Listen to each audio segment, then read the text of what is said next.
আপনাদের তিন জায়গার ছবি দেখালাম, ট্রপিক্যালের ছবি, সেখানেও কিন্তু বিক্ষোভের সরব হয়েছেন চিকিৎসকেরা। তারা চাইছেন নিরাপত্তা সুনিশ্চিত করতে হবে। অন্যদিকে এই যে ঘটনা ঘটেছে সেই ঘটনার সম্পূর্ণভাবে তদন্তের দাবি জানিয়েছেন তারা। ইতিমধ্যেই একজনকে গ্রেপ্তার করা হয়েছে, সঞ্জয় রায় নামে এক সিভিক ভলেন্টিয়ার, তাকে কিন্তু এই ঘটনায় গ্রেপ্তার করা হয়েছে। NRS Rampurhat medical college, Bardhaman medical college, Baruipur হাসপাতাল, বাঁকুড়া মেডিকেল কলেজ, জামালপুর স্বাস্থ্য কেন্দ্র আপনাদের ছবি দেখাচ্ছি, সেখানেও কিন্তু বিক্ষোভে সামিল হয়েছেন চিকিৎসকেরা। হাসপাতাল চত্বরে নিরাপত্তার গাফিলতি রয়েছে এমনই অভিযোগ তুলছেন চিকিৎসকেরা।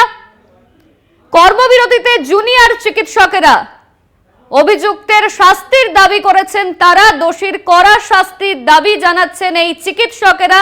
ইতিমধ্যেই এই ঘটনাকে কেন্দ্র করে বিভিন্ন মেডিকেল কলেজে সেখানে সরব হয়েছেন চিকিৎসকেরা। আর এর কারণে কিন্তু হয়রানির শিকার হচ্ছেন পরিবারের লোকেরা, যারা চিকিৎসা করাতে এসছেন সেই পরিবারের লোকেরা, তারা হয়রানির শিকার হচ্ছে। ইতিমধ্যেই কর্মবিরতিতে জুনিয়র চিকিৎসকেরা।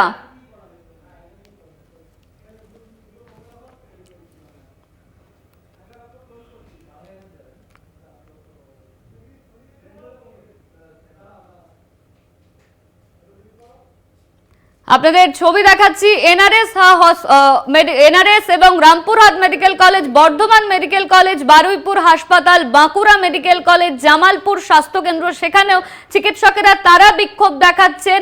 হাসপাতাল চত্বরে মিছিল, চিকিৎসক খুনে ফুঁসছে আরজিকর, সেখানেও কিন্তু কর্মবিরতির ডাক দিয়েছেন চিকিৎসকেরা।